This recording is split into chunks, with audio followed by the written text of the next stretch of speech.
Good morning, Rema. Good morning, David. How are you today? Good in all the circumstance. Thank you for joining and getting some time to talk about some of the issues that we have going on. And I'll just ask you right away. In the recent global situation with the COVID-19 coronavirus, have you seen any difference in the rate at which cybersecurity scams are being perpetrated? And what can companies do about this risk? Well, yes, absolutely. The most important thing that we should remember that even with all this going on, with people with the entire globe being concerned about COVID-19, threat actors have not slowed down. There is a significant increase in phishing scams and business email compromise.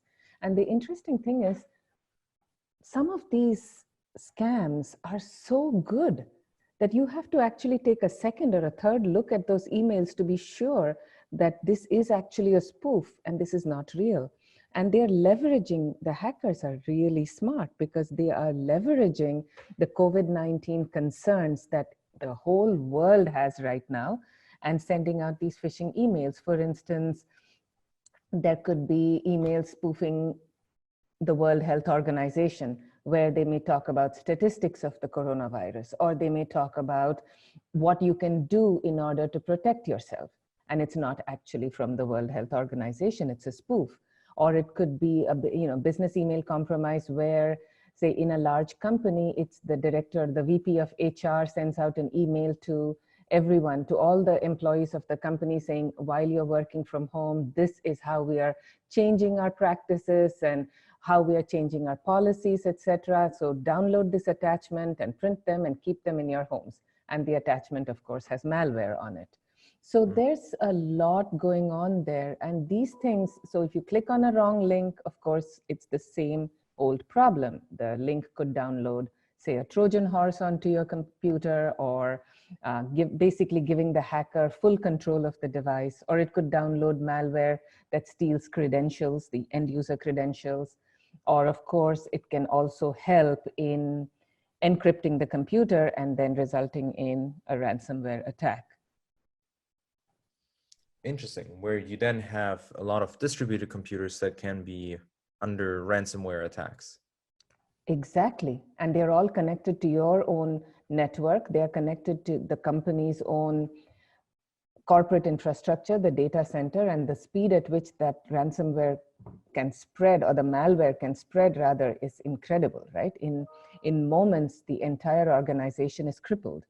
So, and they are doing this leveraging, and so they're taking advantage of COVID-19 to actually create more credible looking emails. And you must have received many of them too. I receive them every day. Yes.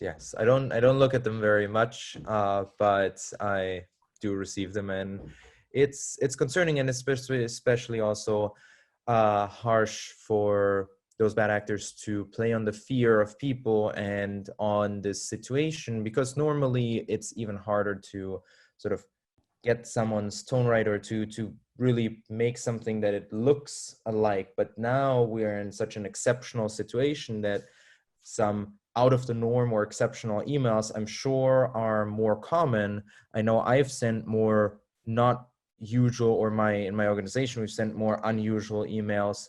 So that, I think that's probably also, what are your thoughts on that playing a role in people being more susceptible to it? Exactly, because right now people are over communicating, and it is what is required for the day. Many websites are being impersonated. And of course, that used to happen all the time. But right now, they're impersonating these COVID-19 maps.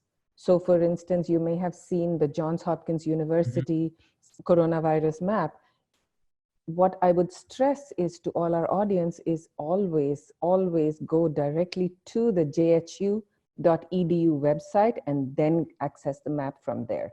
Do not go from anywhere else, because bad actors have impersonated or have made copies of that map. And then, of course, the usual problem happens. Malware gets downloaded, you click on a bad link, your computer gets infected, and so on. And I've also seen I've seen some articles where they say that some hacker organizations are saying that during this pandemic, they are not going to be targeting healthcare organizations. But I can tell you from experience that it's not that all healthcare organizations are being spared. They are not. I can speak from experience of the past 2 weeks where we have seen healthcare organizations getting hacked and being victims of ransomware. That's, I mean, terrible, and kind of some of the organizations to some degree to spare health organizations. Is there anything you can advise of that people can do to avoid or be better about this risk?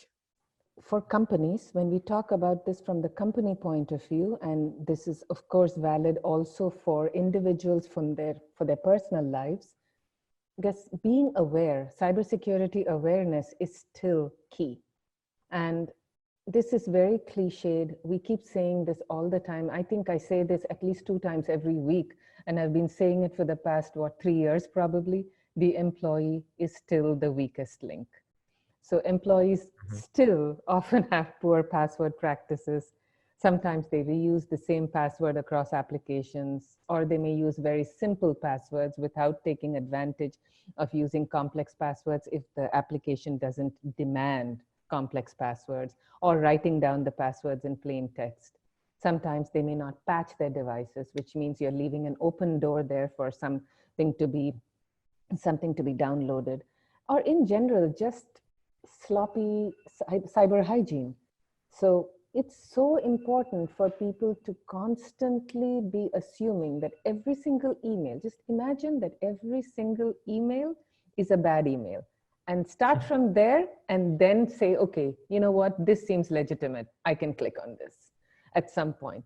The home network needs to be secure now. So that's something, I think there's so many things that can be done to address this, but on the most important piece over here, at least as far as phishing is concerned, is awareness. Okay, awareness, and assume any email you're opening is likely malicious, and then work your way backwards. Yes, exactly. So we have a client, our financial system sends invoices, right, automatically. Yep. And there's a link there or a button that they have to click in order to open it. So every time that goes out, I get a call from the business office there saying, did you send an invoice? And then I have to check, yes, we sent an invoice. So it's quite hilarious. But you know what? It's sometimes good to be a little extra paranoid. Just how we are spraying every single Amazon package that comes to the door with disinfectant now. It's a matter of disinfecting every single email that we get. Yeah, and that second layer of handshake, that was this actually from you? I mean, if that's what it takes to keep safe, it sounds like that client has taken in your advice and the education they've received from you very well, if they practice it to that degree. Yes, we are very proud. So I think that's actually a good proud example. And yeah, you were mentioning if in fact disinfecting every package. That's a very good analogy, because those are all the ways that things can come around and still, even in the times of social distancing, come to our doorsteps quite literally. Exactly. And how do you feel? What, from a software point of view or enterprise architecture point of view, what are some of the biggest errors or issues that you see or that developers make? And how does that impact them if these people, if not only the developers, but also the entire organization is working from home? It's a very good, interesting question, because there is, in theory, you might not think there's as many issues with that, especially since in many organizations, the remote teams could be distributed, or they are remote, have teams in different countries. But one thing that I've noticed and seen is, I mean, in our enterprise architecture, you look at those 4 different quadrants, or 4 different aspects of your business logic, data, the application layer, and the technology. And the core thing that I've seen and noticed even for myself is that usually you have everybody sort of together, even if not everybody from the entire organization is together, but within some location or some building, often have different departments together, which makes certain levels of information gathering a lot easier. So it can all happen within a very quick time frame, where for most people it's a lot more inconvenient to schedule a call or to even check, oh, is that person available right now? Because if you can walk over to their desk, you see, are they there? Yep, confirm they're available. They don't look super focused. Let me just walk over there and tap them on their shoulder. And that's something that I've often done when there's a little question, when I go on to a client or to a client site, and I just go around. I have often workshops on a regular basis, and I just go around the different departments and just knock out all my sets of questions. Now I can sort of still do that, but I need to schedule different calls. And I'm sure many different um, companies are seeing that pattern, that there is still the access, because we are in a day and age where remote working isn't that terrible if you can work remotely. And luckily in software, we can work remotely. We've been practicing it for quite a while, but it is a different experience just because of the disparity and dispersion of data and collecting that information. And I'll give the very concrete example. I had one application where we're doing a QuickBooks integration. Now, some of that QuickBooks integration, obviously I need to talk to accounting. Then I need to talk to the bookkeeper of how exactly some of it is integrated. I needed to talk to someone from marketing, because one of the things we're tracking is ROI on marketing spends. And then also from someone from their call center to see how they're tracking that lead conversion. Now, that was really easy because I did that a couple of weeks ago when they were all in one office and it was all a couple steps away from each other, that I could have all these different conversations. Now I would need to schedule 4 different phone calls and hope that I get to each of them in the time that I finished the conversation, because most of those conversations weren't like, okay, I need exactly like 7 minutes for you and then I can schedule the next one. Yeah. So that's one of the core issues I see. And then the result from that is that some people just don't want to necessarily do the extra step of collecting all that information, and they'll make assumptions. And those assumptions may or may not be correct. And then that can have impacts on either overall quality of code, quality of the application, as well as if you don't ask, okay, who needs exactly to have permission to this? Someone can err on the side of, I'll just give everybody access, and that might not lead to the best results or the most secure results. Yes, I know. And with collaboration solutions, easier to check whether someone's available or not, but it is still not the same as just walking over to their desk and checking with them. Right, and there's, I have to say that usually about the majority of our team is in the Boca office locally, but then, a good portion, close to half, is dispersed people that are in different US cities as well as around the globe. And the local ones, we always work very closely together, and we have pretty good practice we've always had to have that infrastructure set up to make remote working possible, because be it for the person in Orlando or the person in Canada, doesn't make much of a difference, or a guy in Germany, where exactly they are, the infrastructure had to be there. All of our designers are local and on site, and that's slightly different now. We can't just get up and do whiteboarding sessions anymore. We have whiteboard walls in all of our offices, and that's something that I'm missing. I got 4 whiteboards and a little canvas, like a wooden canvas that I put them up on here at home, but it's very different. And here I look a little bit like a crazy scientist, just swapping out whiteboards and then having them standing across and against all sorts of walls. But that's sort of what I needed my free thinking space. Yeah. And when doing team calls, then now I place my laptop somewhere so people can see the whiteboard, and then I start drawing on there. But then if they want to contribute, they need to navigate me, or someone else then switches to, oh, look, here's my little piece of paper or whiteboard, which just that collaboration also on a user experience side is harder in this shape than it is just if you are obviously all together in the same room and not social distancing. Right. Of course. Of course. And to the topic of, so it's now, like I've noticed, I think most companies by now are all working remotely, working from home, just because, well, I think there's rulings in every state by now, and in most cities that have pushed everybody, and just everybody's concerned and wants to keep their employees safe. Most Now, countries too, I think, actually. right, yes, even most countries, that's the very impactful piece, that this is not like a, we live in Florida, we have hurricanes, we go through this sort of quarantine yourself, or work from home for a week, many years when there is a hurricane coming, and we have some level of impact, but we don't have it for weeks or months, and not on a scale that, it's not just South Florida, it's not just Florida, it's not just the US, it's the whole world, it's everybody that right Exactly. now is in this very same situation.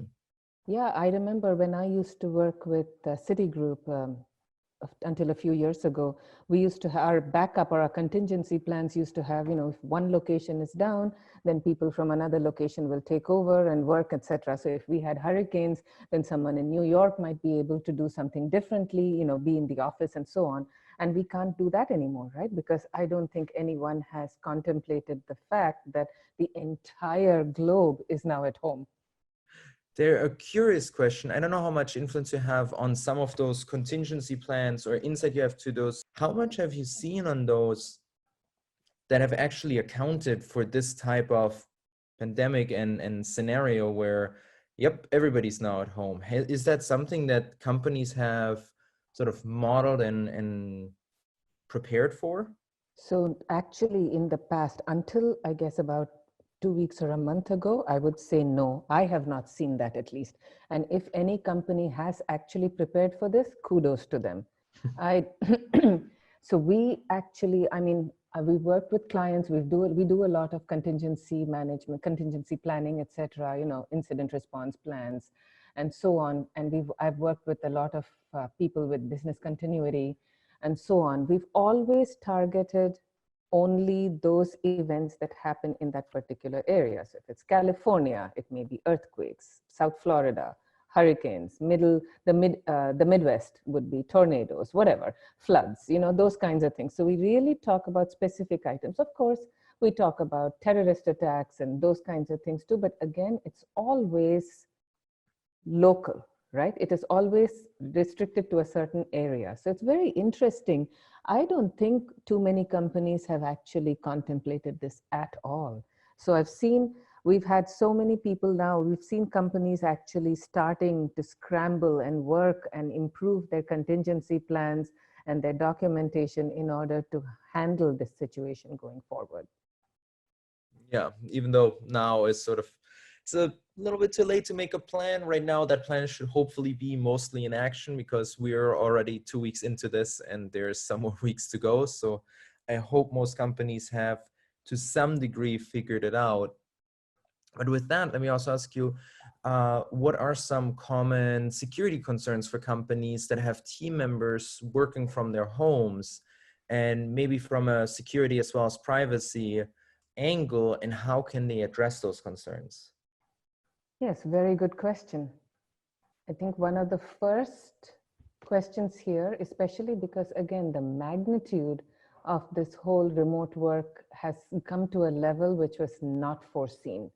So are the employees or your team members working on their own personal devices? Are they connecting to the corporate network using their own personal devices, or using company issued equipment? If it's through personal devices, then does that equipment or their personal equipment, does it have the same level of security as the company issued equipment?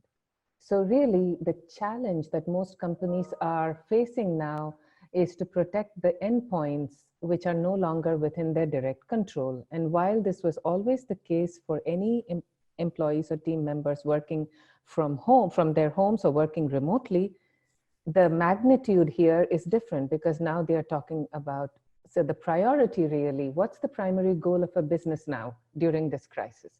It is the safety and health of team members, of course, and to keep the business running. So which means how do you make sure, so they are now looking at the load on their corporate networks with all these incoming connections from everywhere. So large companies, for instance, do they already have the infrastructure?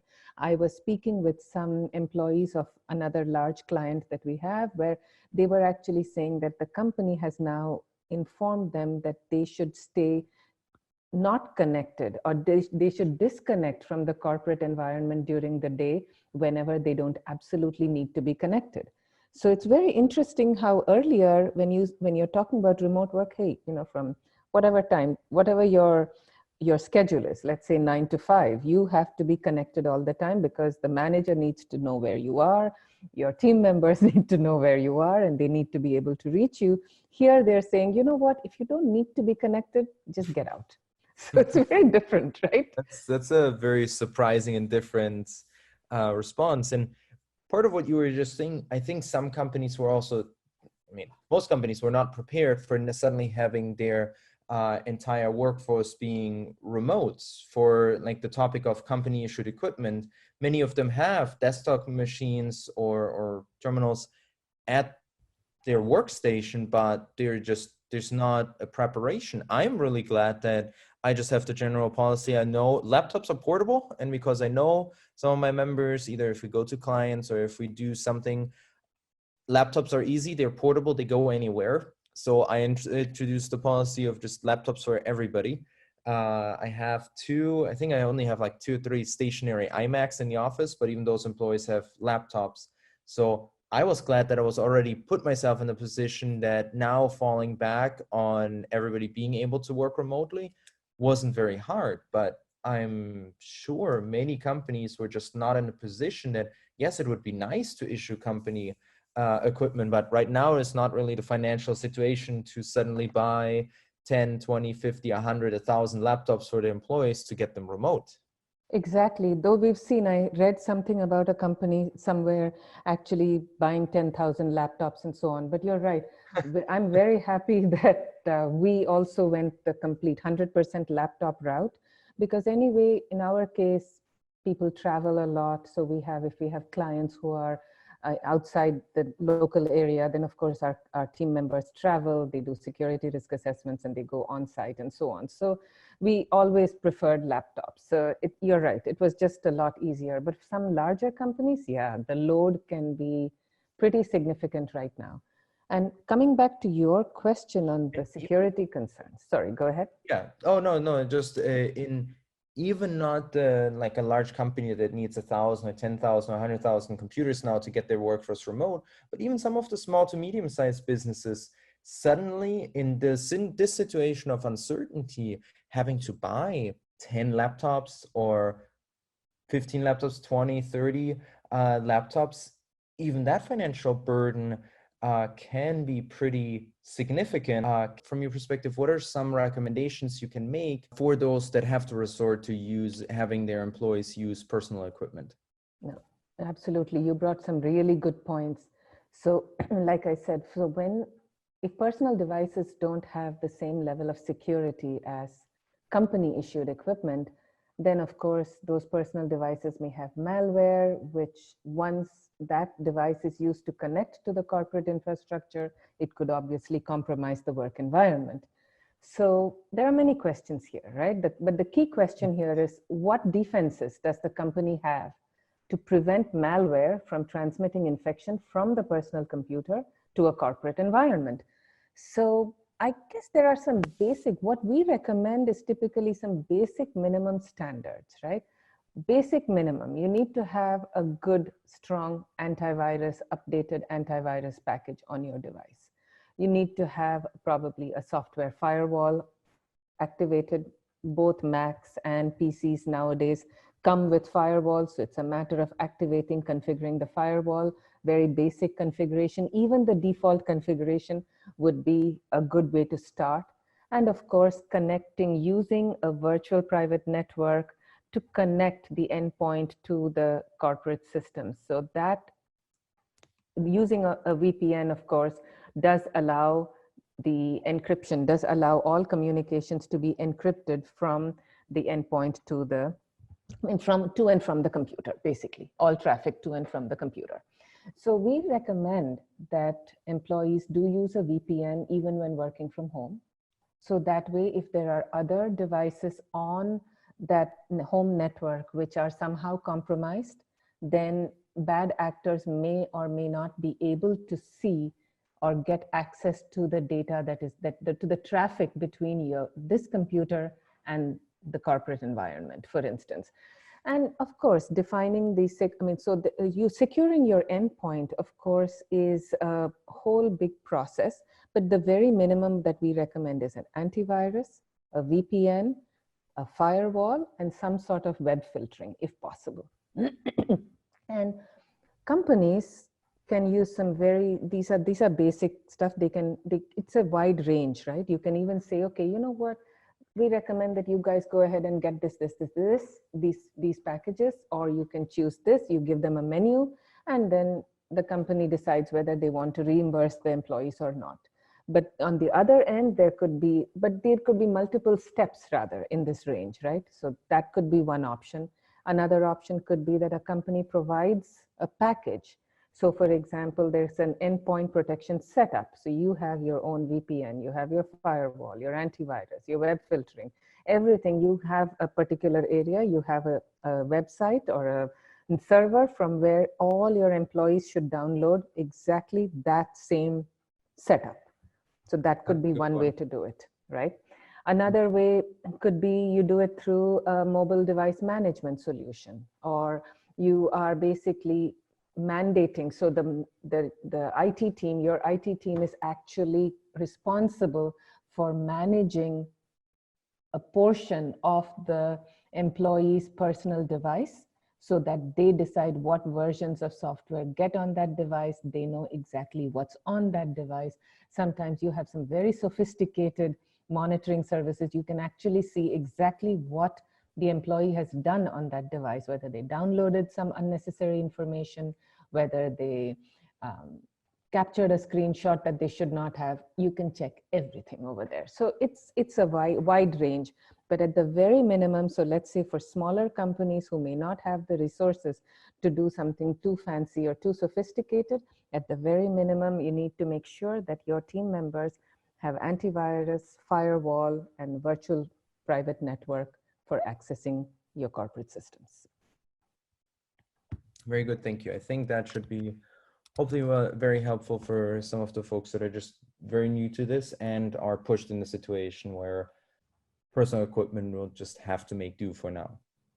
Yeah, exactly. And it's a practical life. I mean, BYOD has been pretty common for many companies for the last few years now. So it's not something completely new. And I guess we can easily take advantage of this. The other thing that's really key here, I believe, is securing the home network. So how do you know, for example, the home network is password protected? You know, make sure. So guidelines. And password isn't password. That's true. That's true. Yes, exactly.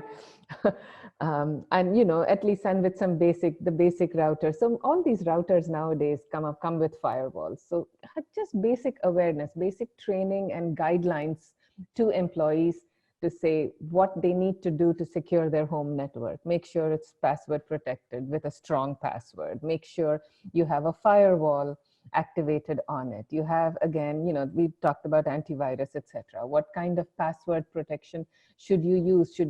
Even if you're at home, that doesn't mean you should be writing down all your passwords on a piece of paper and keeping it over there. You're still dealing with potentially confidential information at home, confidential information of your customers, patients, whatever it may be. One option could be, if you have a personal device, you could have a separate account. So if you're using a personal computer, just create a separate account on your computer to handle all your work-related accounts. So you just connect to that, you use your work-related stuff, and then when somebody else uses the personal computer, say your kids use your computer in the evening or whatever, you are logged out of all that at that point. I think that's a very good, simple recommendation that is very easy to install or easy to implement for most people using that. And it just keeps all the information separate so that even without much malintention, someone doesn't accidentally access confidential information or spread the information, or get a system infected more than necessary. Exactly. I agree. Simple stuff, and especially when you have, as you said, your children accessing your computer, or a spouse or anybody.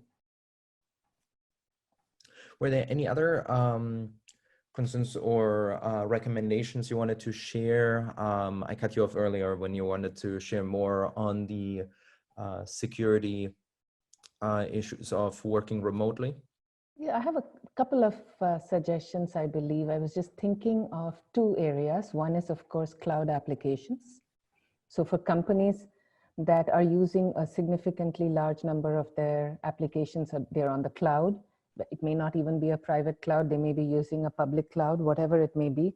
You can use the built-in security features of those cloud applications, and that gets some additional security with that. So for example, multi-factor authentication. So you can set it up as an admin tool. In the admin tools, you can set it up as a group policy rather, where multi-factor authentication could be mandated for signing into a business critical cloud application. Same way, right now we've seen, for instance, Zoom has become extremely popular, right? Because the usage of Zoom has gone through the roof in this crisis, in this COVID-19 crisis. And one thing we notice is in Zoom, in the Zoom conferences, you have a private link for a meeting. Many people just send out that private meeting link whenever they want to set up a meeting, which means that anybody who has that link can connect to any of your future meetings at any time. So we recommend something simple. Either create a new meeting ID for every meeting that you set up. Don't just keep using or reusing your private meeting ID, or require a meeting password every time you create a meeting. So just small steps that you can do to actually keep some additional security and keep some confidentiality to business critical discussions. Similarly, we also have privacy as a big issue. Many companies also have very important privacy items. So for instance, they may be dealing with customer data, they may be dealing with protected health information, for example. So in those cases, what happens? How do you ensure privacy of your customers' data, or privacy of your CRM, or any confidential information that your company is managing? How do you ensure that your privacy and security policies are being followed in the home environment by your employees? And your employees may not have a dedicated private space for storing private confidential information, or even for working for that matter, because now every individual in the family is at home. Even the students are at home right now because schools are shut down. So in all these cases, training is key, and it's important that employees should know how to handle the private information. Do not just leave papers hanging around the house. Make sure they have locked areas or a locked cabinet, even one locked drawer to store private information, things like that. By following just these tiny tips, which are not too time consuming, they don't require a big investment, you can still make your security and privacy go a long way in this whole remote working scenario. Hi, David, are you there? Yep. I just had a fun little power outage at my house and switched quickly to the cellular data as a backup. Well, perfect example of the issues that you might find working from home, right? Exactly, it is. I thought it's well timed, and I was glad you were recording, not me, so that we didn't just lose some of these good talking points in the conversation. Yes, my router is still rebooting, and it's just about to probably connect back to the internet. Well, we couldn't have timed this better if we had planned it. Exactly. That was like just as you were going over those types of issues. Those were some great examples, and something just like you mentioned, just even having a space to work. I know in my home, I have a desk usually because often at night I work at home or work on something, and then my wife and I switch often, that sometimes she needs it, she'll use it, and other times I use it, but it doesn't happen too often that we both necessarily need to work on something. And if so, she might occupy the living room desk. But right now it was, as it was getting more and more continuous, it just wasn't really a thing that we wanted to turn the living room table into a workstation or desk every day. But it's something that has probably become more and more normal in many families, where the kids are at home, they need to study somewhere. The parents are at home and need to work from somewhere, where it's not too unusual that maybe the dining table is now the home office table. Absolutely. My dining table is now my home office because, again, my husband is working in the home office, and if he's on the phone all the time, it's too disturbing.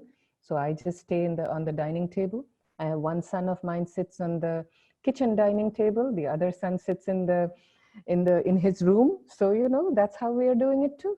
It's, you have to be practical, and thankfully we're able to make it work. And I think what we just talked about makes a great example for that.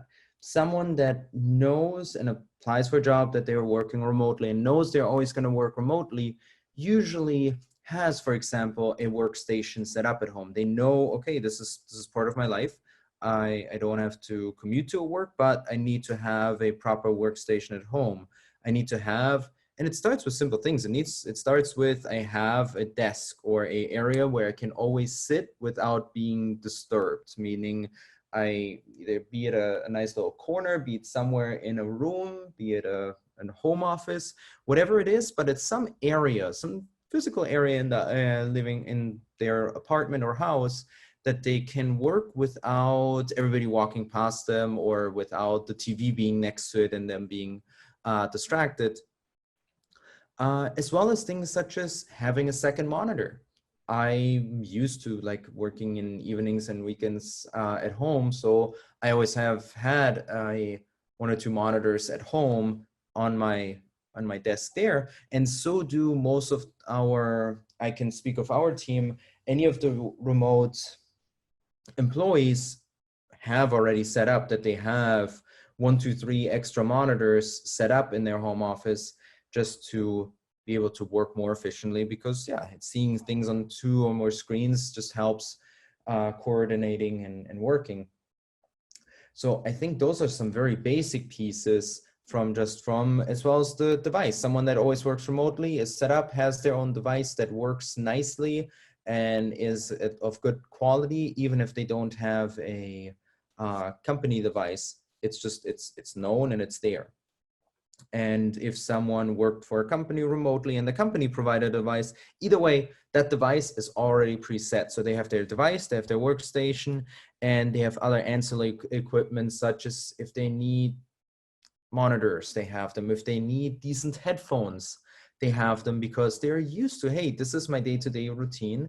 I know there might be kids in the background, or there might be cats in the background, or plants, or who knows what's there, but they're aware this is their day-to-day, so they have the right equipment to make it their day-to-day. Whereas now people that are suddenly remote working are usually not in the spot that they have all of that equipment or physical setup, like we were just talking about, where to work in the home. I think that's the first part. But then a second part is more on the psychological level, that for people that always go to an office, there's a certain psychological difference between being at home and being in the office, and what constitutes what you do in the different areas. When you go to the office, Absolutely. it's work time. When you're at home, it's relax time, or it's chores time, it's laundry time, it's making food time, it's all those other things. So it's be with the kids, be with your pets time. And that's something that I've noticed, that yes, if you're at home, there's possibly all these chores sitting around that you may not just have gotten to, or that just are out of sight. Usually my days are relatively long now. When I'm home, I'm like, oh yeah, that laundry should be done, or this could be rearranged, or I have an indoor garden and I'm like, that garden could really use some pruning. Huh, I should do that. But oh wait, no, it's work time. I have calls lined up and I have to get on the next conference call. It's that level of sort of distraction and just not being used to that separation that others that usually work remotely have made. And most people will likely get used to it over the next 1 to 3 months, but we all hope that this doesn't stretch out for that long.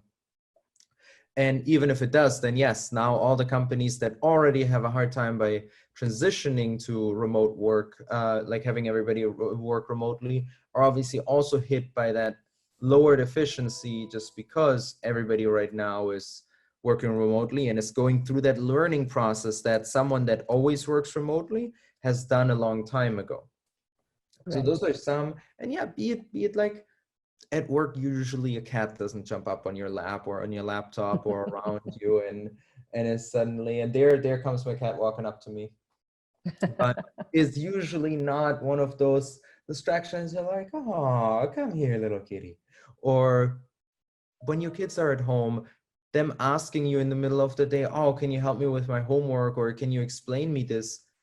Is not, there's no evil or malintent there, but you might be very focused on something or need to get something out right now and then need to make that distinction, and the kids might not have necessarily the understanding that why you can't help them now versus later.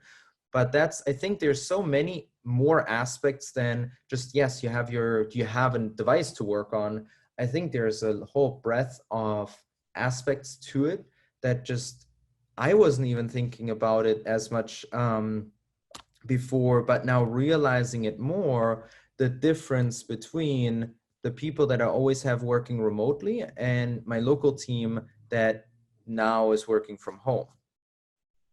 Yeah, makes a lot of sense. This makes a lot of sense. I think it's a huge learning experience for pretty much everyone today.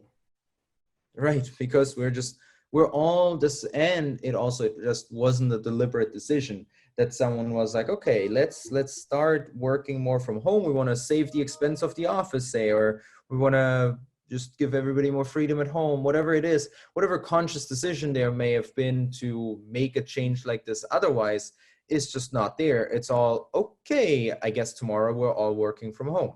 This was a very sudden, impactful change that we then all had to deal with and roll out immediately without, oh, let's start with 1 day work from home so you can start getting used to it. No, it's okay. Now everybody Just go move. work. Yes, exactly. It's a very, very interesting situation. And yes, I guess I'm hoping that after a few months, we will look back to this and say, okay, that was a trying time, but we got through it and everything's good now. Exactly. I think we're all hoping that this will come to a conclusion soon and we can return to normal life from a work perspective as well as from just a personal perspective. Yep. Seeing people, going out to eat, interacting, being social. So social distancing, I think, also puts a bit of a strain on everybody on the just social aspects of things. Yes, absolutely. Absolutely. Have you done any virtual parties yet? Because we have done that with our friends. That's great. No, I've done more catching up with people, calling people, and just catching up with friends and family. Now instead of going somewhere, just doing phone calls and FaceTime calls and showing my grandma how the cats are doing and how my plants are growing. So just sort of those type of things. But Right. Yesterday, we and did a virtual birthday party for my 7-year-old nephew in Seattle. that's great. Yeah, so we That's would adorable. never normally go for his birthday party. It's just too far away. And this time we got to attend his birthday and wish him on his birthday and watch him cut the cake. So I thought that was an interesting development from all this. Right. It's nice to see that something like this can actually bring a family more together than the normal situation would have. Since normally you Yes, said you wouldn't have seen the birthday, but now you were actually very involved in the birthday. That's actually exactly. good and nice to hear. Yes. All right, I think it's been a wonderful discussion. Thank you so much, and let's talk again sometime soon. I guess a last note, that's a very good point. If you want to just share a little summary of what the services, any services you want to highlight and talk about a little bit for our listeners that have just joined us for the past almost hour. Well, 24/7 security, we provide cybersecurity and compliance services.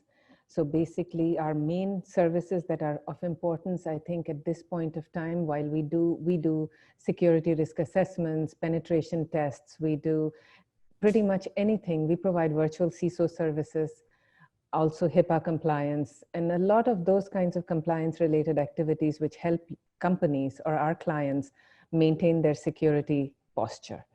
So in that process, one thing that we have modified in the last few weeks, rather, we have really now specialized in remote security risk assessments because security cannot stop. Hackers are still at work 24/7 and actually probably working even overtime beyond that, probably if possible, in order to take advantage of the COVID-19 crisis, to try and hack and to try and increase. Basically, the level of cybercrime is increasing. So do not, my recommendation to customers is please do not let your security slide at this point. However, you may want to do it, but do keep your bare minimum. Keep up with those penetration tests, keep up with your security risk assessments, keep up with everything that you're doing, your monitoring services, and everything that you're doing in order to stay safe and to keep your data and your clients and your employees safe and secure. The best way to reach us is typically contact@24/7security.com. But if you would like to reach me directly, that's Rema, REMA.DEO@24/7security.com. Thank you so much, David, again for the opportunity. Thank you. I hope that's helpful for some of the folks out there. And I'll say a few words just about the SilverLogic.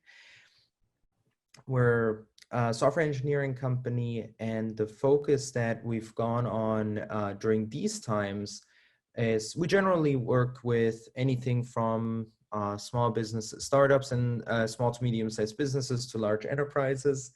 But our focus is always on business automation and digital transformation. And that's obviously one service that is very popular or necessary, I'll call it right now, for some of the businesses that are not quite ready to, or weren't quite ready to go in this remote and digital era where if a company is still reliant on all the paper that's at the office and all the files that are there in nice little filing cabinets, or also just that the process is requiring to be in person and maybe filling out a form, those type of items are really critical now to transform and bring to this to a way that they can be done on a web application somewhere online. The more integrated businesses are, the easier they have it to be working through this crisis and operating during this crisis. And there it's been good to see that some of the clients that we have are in a better spot, and that we're trying to put together what is it that is simple and easy enough, so it's not a long project, but something that we can help clients now to really quickly address their most critical digital flaws or non-digital processes, that we can help them get digital and get them moved to a web application so people can, or to some sort of platform application or possibly API integration so they can access them from anywhere.